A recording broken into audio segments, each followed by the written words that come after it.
인지 엊그저 같은데 벌써 1월이 지나고 새싹이 돋아나는 봄이 찾아옵니다. 복된 주일에 주님을 경배하며 찬양하는 자리에 저희를 불러주셔서 예배드리게 하시니 감사드립니다.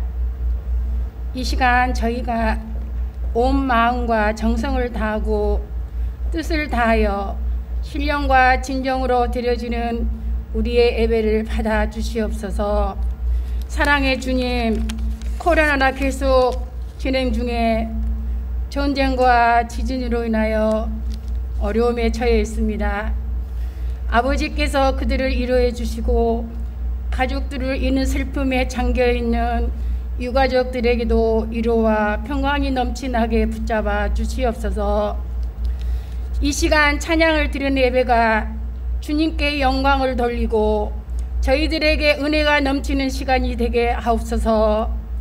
이 나라 이정자들을 늘 기도합니다.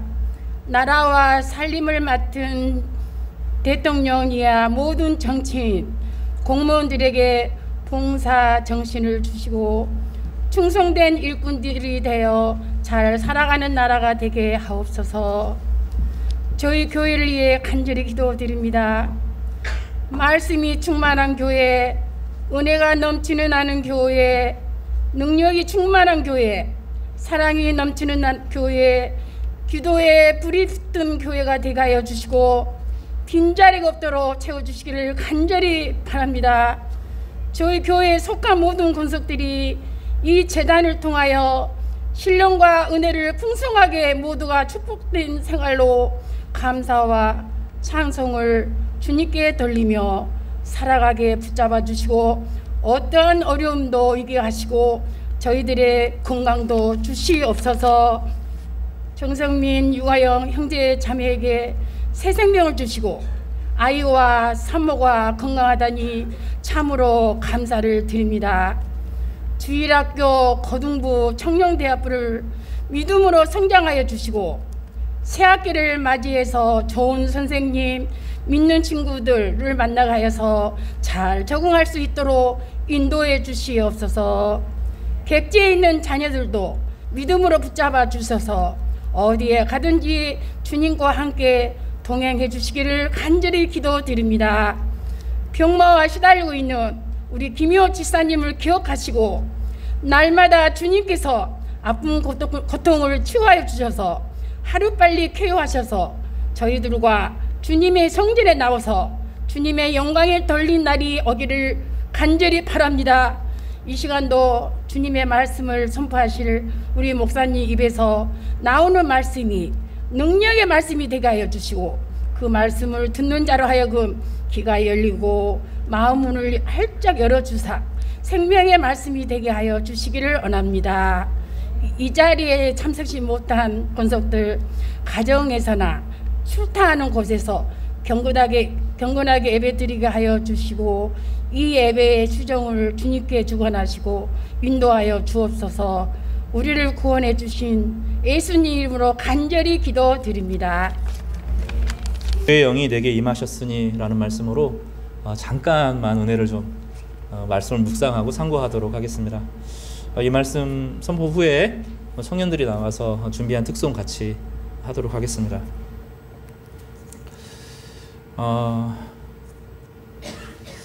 지금 우리는 잘 모르는데 미국을 발칵 뒤집힌 되게 놀라운 사건이 하나 있습니다. 어떤 사건이냐면 에즈버리 대학교라고 하는 대학교가 있어요. 기독교 학교입니다. 기독교 학교도 있고 한쪽으로는 이제 신학교도 운영하는 그 학교예요. 근데 신학교 말고 기독교 학교에서 수요일마다 이제 채플을 드리죠. 채플이라는 건 의무적으로 드리는 건 아니고 원하는 사람들이 모여서 함께 예배드리는 좀 가벼운 캐주얼한 예배입니다.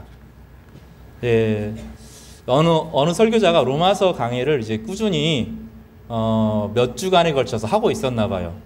그날은 로마서 11장, 12장을 설교하고 있었습니다. 근데 설교가 저같이 진지한 설교가 아닙니다. 배불뚝이 아저씨인데 설교 이렇게 해요. 이렇게 하면서 이제 중간중간에 이리 갔다 저리 갔다 왔다 갔다 하면서 자기 가족 얘기도 하고 중간에 영상도 보여주고 이런 설교를 합니다. 내용은 무엇이냐면 하나님이 우리를 사랑하신다. 그런데 이 하나님의 사랑은 세상의 사랑, 에로스적인 사랑, 필레오적인 그런 사랑하고는 비교할 수 없는 아가페적인 사랑이다. 무조건적인 사랑이다. 이제 그 메시지를 전합니다. 그리고 그런 하나님의 사랑을 경험하지 않았으면 머무르고 하나님의 사랑을 누렸으면 좋겠다라고 하는 경쾌한 설교였어요. 막 부흥강사 같이 하지 않는 그런 설교였습니다. 근데 그 설교를 끝나고 이제 책풀이니까 사람들이 이제 끝나고 가겠죠. 근데 몇 친구들이 거기 남아서 그 메시지가 사무치게 좋았던 거예요. 같이 기도를 하기 시작했습니다. 기도를 하는데 그 간접적인 하나님의 사랑 말고 직접적인 하나님의 사랑이 부어지는 거예요. 이건 좀 차이가 있습니다. 간접적인 사랑과 직접적인 사랑은 조금 차이가 있는데, 간접적인 사랑은 뭐냐면 자연을 통해서 경험하는 것, 아니 친구를 통해서 경험하는 것. 하나님이 내 기도했더니 내 직장이 생겼다든지, 기도를 했더니 돈이 생겼다든지, 기도를 했더니 내 자녀들이 좀 좋은 일이 생겼다든지, 이런 것들은 다 간접적인 사랑입니다. 근데 이제 하나님의 사랑이 직접 부어지는 경험을 하는 거예요. 하나님 자신이 얼마나 사랑이신지, 그 하나님의 본질적인 사랑이 무엇인지를 하나님 자신을 느끼는 독특한 경험을 그 20명 정도 모인 사람들에게 그 하나님의 사랑이 막 부어진 거죠.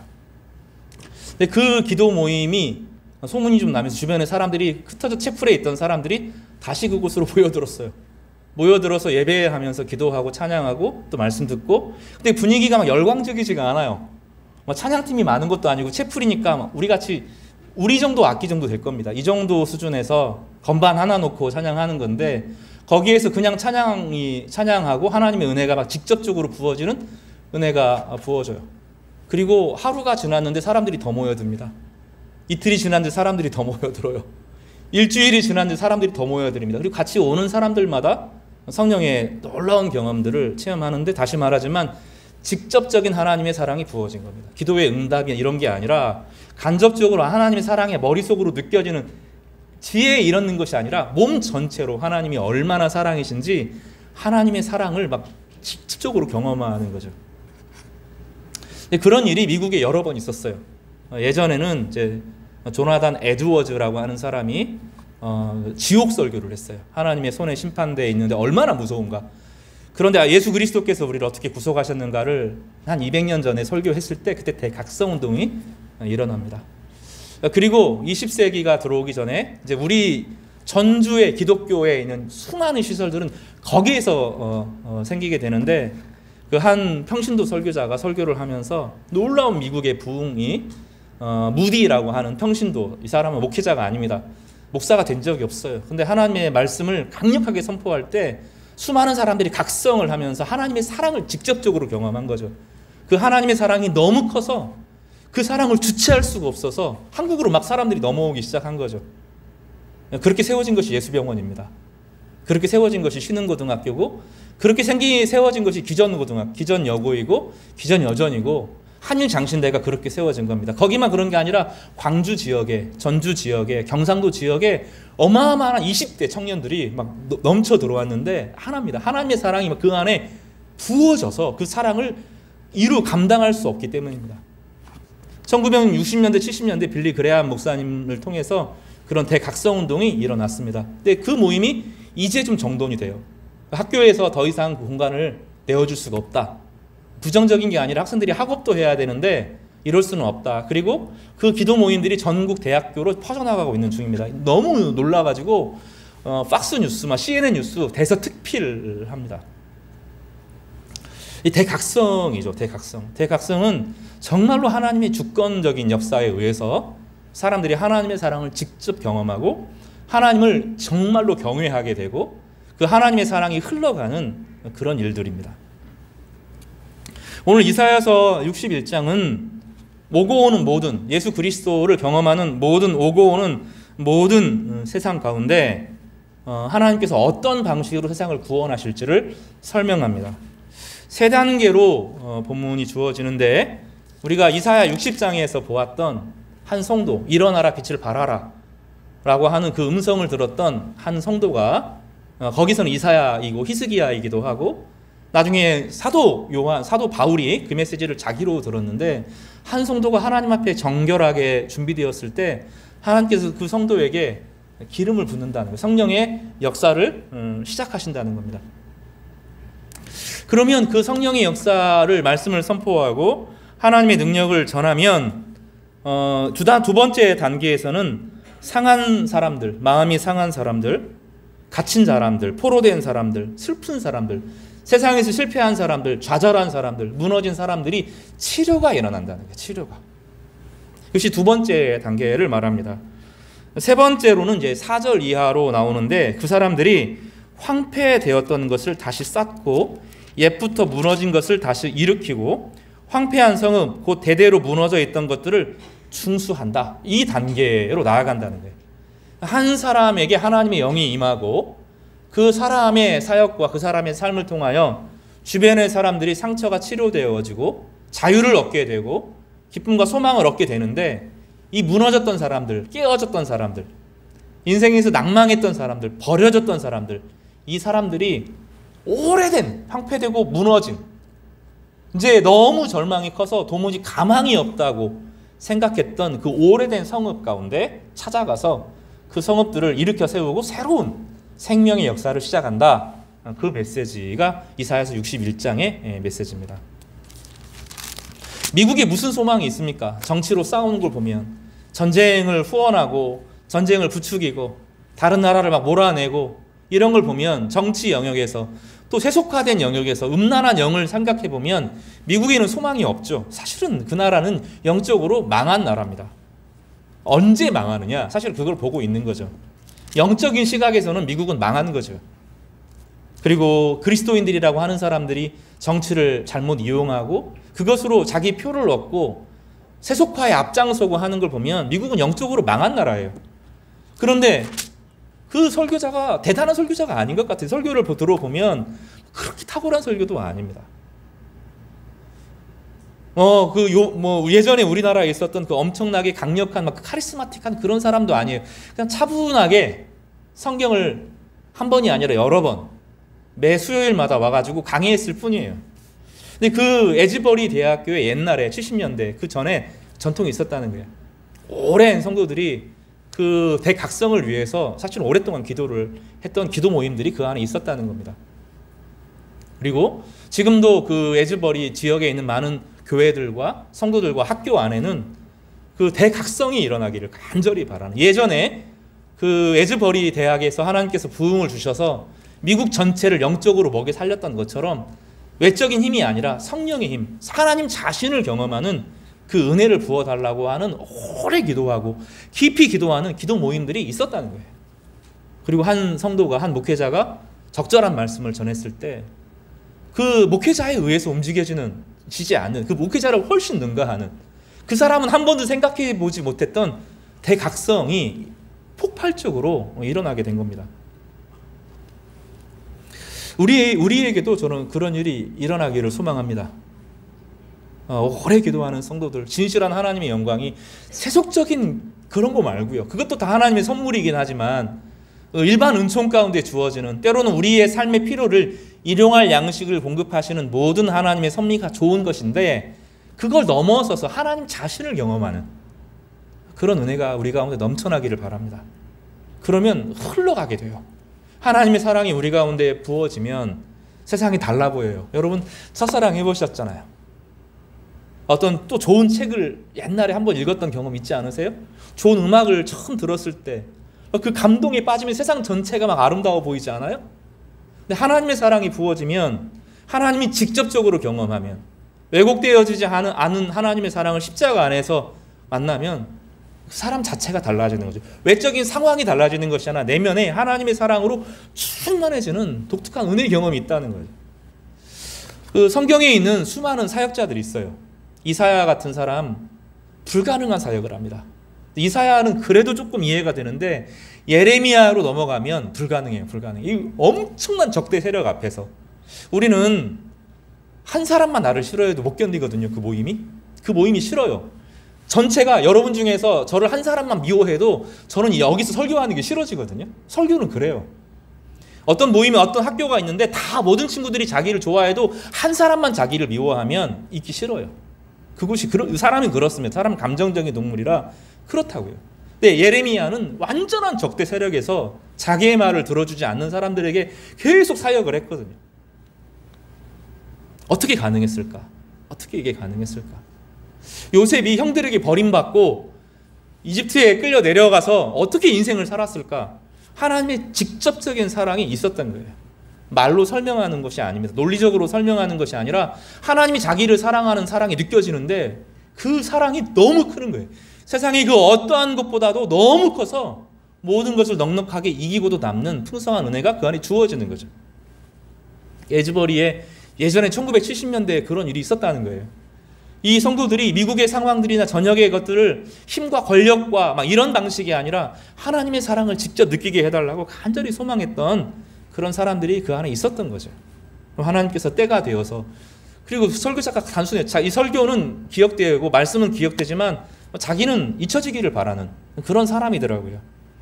그 한 사람을 통하여서, 또 기도 모임을 통하여서 하나님의 성령의 강건하심을 통하여 사람들이 막 집단적으로 변하는, 하나님의 사랑이 부어지는 그런 경험들을 우리 가운데도 나타나기를 바랍니다. 물론 시간이 지나면 곧 변질될 거예요. 그 모임도 변질될 겁니다. 사람들이 이용하기도 하고 부추기기도 하고 방송을 타기도 하고 뭐 거기를 구경 오는 사람들도 있고 막 가짜로 그것을 흉내내는 사람들도 있고 사그러들 겁니다. 검세 사그러질 겁니다. 근데 시작의 단계는 분명히 순수한 것처럼 보이고 그 안에서 직접 하나님의 사랑을 경험했던 사람들은 정말로 일생에 충격적인 경험을 통해서 하나님이 어떠한 분인지를 똑똑히 다시 알게 되는 그런 역사를 알게 되었던 겁니다. 그리고 그 모임이 한편으로는 변질되겠지만 한편으로는 지금 미국 대학가를 관통하고 있어요. 대학가들만의 다시 기도 모임들이 막 살아나고 있고 하나님의 찬양과 경배가 말씀이 그 안에 폭포수처럼 쏟아나는 놀라운 역사가 일어나는 것을 보면서 하나님이 일하는 방식은 다르구나. 하나님이 사람과 상관없이 일을 하시는구나. 이런 생각들을 해보았습니다. 그러나 그 안에 마중물처럼 그를 위해서 오랫동안 헌신한 사람들이 있었던 것은 명확합니다. 예수님이 오실 때도 예수님이 오시기를 간구했던 몇몇의 나이 오랜 사람들이 있었어요. 그 사람들은 예수님의 오심을, 메시아의 오심을 간절히 사모하는 마음으로 일생 동안 자신의 인생을 드렸는데 그들은 메시아를 직접 만나고 경험하게 되었습니다. 두 번째 단계를 살펴보면 상한 것이 치료된다는 거예요. 61장에 보면 일어나라 빛을 발하라, 60장에서 그렇게 설교했는데 하나님께서 은혜를 베풀면 그 성령의 역사를 통하여서 가난한 자에게 아름다운 소식을 전하게 하려 하심이라. 나를 보내사 마음이 상한 자를 고치며 포로된 자에게 자유를, 갇힌 자에게 노임을 선포하며 여호와의 은혜의 해와 하나님의 보복의 날을 선포한다라고 본문에서 말합니다. 제가 이번에 설교를 이 본문을 다시 읽으면서 옛날에 제가 생각이 났어요. 23년 전, 24년 전, 25년 전 제가 저 전북대학교에서 이 본문을 읽으면서 마음이 뜨거워졌던 경험이 있습니다. 너무 흥분되는 거예요. 세상에서는 사실 그런 일이 없거든요. 마음이 상한 자들이 치료되고 우는 사람들이 눈물을 그치고 포로된 사람들이 자유를 얻고 슬퍼하던 사람들이 웃음이 돌아오고 우울증 먹는 약 갖고 안 돼요. 안 되잖아요. 잠깐 증상을 그칠 뿐이죠. 잠을 잠깐 재울 뿐이잖아요. 약 먹고 잠깐 좋아지죠. 근데 진짜 내면에서부터 치료는 잘 안 일어나잖아요. 한 번 가난한 사람은 평생 가난한 것이 우리 시대고, 그러니 지금 젊은이들은 두려움에 너무너무 사로잡혀서 결혼이 점점점 늦어지고 두려움 때문이거든요. 세상은 선한 것이 일어나지 않아요. 세상 자체만 가지고는 선한 일들이 일어나지 않는 세상에서 세상은 우리를 몰두하고 있는데, 제가 23년 전 그 대학교 때 4학년 때 이 성경을 읽으면서 막 마음이 막 쿵쾅쿵쾅 했던 것 같아요. 아, 이런 일이 일어난다고? 성령이 임하면 아름다운 소식이 증거되어지고 마음이 상한 사람들이 고쳐지고, 마음 상한 게 안 고쳐지잖아요. 참 나를 상하게 했던 그 문제가 해결되어지지 않잖아요. 한번 문제가 생기면 극복이 안 되잖아요. 늘 같이 그 일이 반복되고 하면서 잊혀지면 또 생기고 잊혀지면 또 생기는 문제들이 생기잖아요. 그런데 성령이 임하면 이런 일들이 일어난다는 거예요. 그리고 제 삶을 가만히 돌아봤어요. 오늘 이 본문을 읽으면서 내 인생을 주님께서 이 말씀을 통해서 나를 부르셨고 그 마음이 막 너무 흥분돼서 이 말씀을 따라 한번 살아보기로 했었는데 정말로 그랬는가 하고 삶을 돌아보니까 그런 역사들이 중간중간에 참 많더라고요. 마음이 상한 사람, 인생의 마지막까지 몰린 사람들, 나는 소망이 없다고 생각했던 많은 사람들이 말씀을 통해서, 찬양을 통해서, 기도를 통해서 회복된 역사들이 참 중간중간에 징검다리로 많았어요. 그러니 간절히 기도하게 되었습니다. 우리 성도들 안에 상한 마음이 치료되기를 주님 치료되게 해주십시오. 하나님 자신을 만나야 일어나는 일인데 상한 마음이 치료되게 하시고, 또 과거에 사로잡히잖아요. 다 사로잡혀 있는데 과거에 결박된 것, 과거에서부터 벗어나고 미래의 두려움에서부터 완전히 사로잡혀 있는 것에서 자유를 얻고 하나님께서 나에게 은혜를 주셨다고 선포하는 그런 일들이 일어나기를 간절히 원하는 마음으로 어제 뜬 눈으로 밤을 보냈습니다. 성도 여러분, 주님의 은혜가 여러분에게 임하면 임할수록 이런 역사가 일어날 줄 믿습니다. 이게 하나님의 약속입니다. 우리 61장 1절을 같이 한번 읽어보면서 이것이 우리의 말씀이 되기를 소망했으면 좋겠습니다. 같이 읽겠습니다. 시작. 주 여호와의 영이 내게 내리셨으니 이는 여호와께서 내게 기름을 부으사 가난한 자에게 아름다운 소식을 전하게 하려 하심이라. 나를 보내사 마음이 상한 자를 고치며 포로된 자에게 자유를, 갇힌 자에게 노임을 선포하며. 여러분이 회복되기를 바랍니다. 또 여러분을 통해서 이런 역사가 일어나기를 주님의 이름으로 축복합니다. 마지막으로 이런 역사들이 그렇게 회복된 사람들이 어떤 일을 하는지 4절에서 소개를 하는데, 그들은 오래 황폐되었던 곳을 다시 쌓을 것이며 옛부터 무너진 곳을 다시 일으킬 것이며 황폐한 성읍 곧 대대로 무너져 있던 것들을 중수할 것이며. 전 세계에서 한국에 전망하는 거 두 가지가 있습니다. 한국은 망했다는 거예요. 아이들이 태어나지 않는 사회는 망한 사회죠. 사실 우리는 죽음을 향하여 급격히 나아가고 있습니다. 근데 더 놀라운 것은 아이들이 태어나지 않는 숫자보다 교회가 무너지는 숫자가 훨씬 빠릅니다. 두 가지를 미래학자들이 예견하는데, 한국에는 교회는 없어질 거다. 한국은 미래에 경제적으로 모든 것에서 망할 거다. 이게 세계 미래 예측학자들이 한국을 향하여서 내디는 말입니다. 맞아요. 저도 이 절망 가운데 깊이 오래 머물러 있었습니다. 근데 오늘 본문에 보면 아니라는 거예요. 다른 방식의 하나님이 일을 하실 때 다른 역사가 일어날 수 있다고 우리에게 말하는데, 여호와의 영이 임하면 사람들 가운데 치료와 회복의 역사가 일어나고 그 상했고 깨어지고 망가졌던 사람들이 이미 망한 곳, 이미 망해져가고 죽음이 가득한 곳을 다시 일으켜 세우시겠다고 약속하고 계십니다. 4절이 그 약속이죠. 이 본문은 1차적으로 이사야 이후로 나중에 예레미야 때 유다가 망하거든요. 586년에, 기원전 586년에 망합니다. 그리고 나서 이 말씀을 1차적으로 자신의 말씀으로 들었던 사람들은 에스라, 느헤미야와 같은 사람들이었어요. 이 사람들은 이 말씀을 통해서 회복되었고, 또 그 전에 다른 왕족으로 있었던 여러 사람들이 바벨론에서부터 이 말씀을 듣고 돌아가요. 고국으로 1차로 돌아가고, 2차로 에스라, 느헤미야가 돌아가면서 그 성벽을 쌓게 됩니다. 그리고 진짜로 그 역사를 성취하게 됩니다. 하나님의 성령의 역사, 하나님 자신을 경험하는 은혜. 성령은 하나님 자신이거든요. 성령은 다른 게 아니라 하나님 자신이 우리 가운데 오시는 경험인데, 이것은 세례를 통해서 우리 가운데 주어져요. 세례받은 성도들에게, 하나님께서 그리스도와 연합된 사람들에게 성령을 부어 주셔서 하나님과 우리 사이가 막힘이 없는 관계를 만들어 주는데, 그 사람들을 통해서 무너지고 망하고 죽어가는 것들이 살아난다고 말씀합니다. 저는 그런 의미에서 하나님께서 우리 예전에, 우리 1910년, 1920년 더 절망스러울 시대 때 평양 대부흥을 통해서 우리나라가 살아났거든요.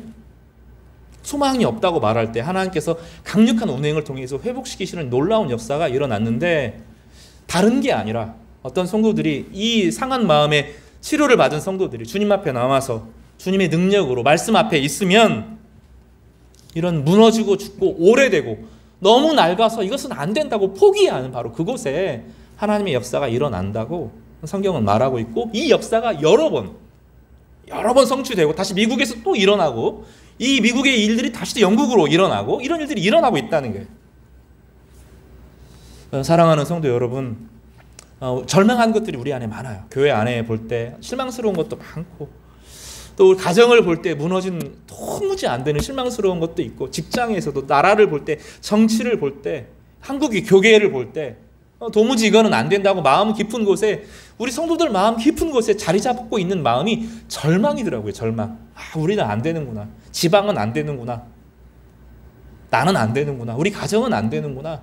우리는 소망이 없구나. 이런 생각들이 마음 깊은 곳에 깔려 있다고요. 이사야서는 아니라고 말합니다. 하나님은 여전히 일하시고, 여전히 하나님께서 준비된 사람들 여전히 부르고 계시며, 그들에게 성령이 임하면 하나님께서 그 놀라운 역사를 이루시겠다고 말씀하고 계십니다. 이 역사에 우리가 함께 동참하면 좋겠어요. 되게 오랜 기간이 걸릴지도 모르겠습니다.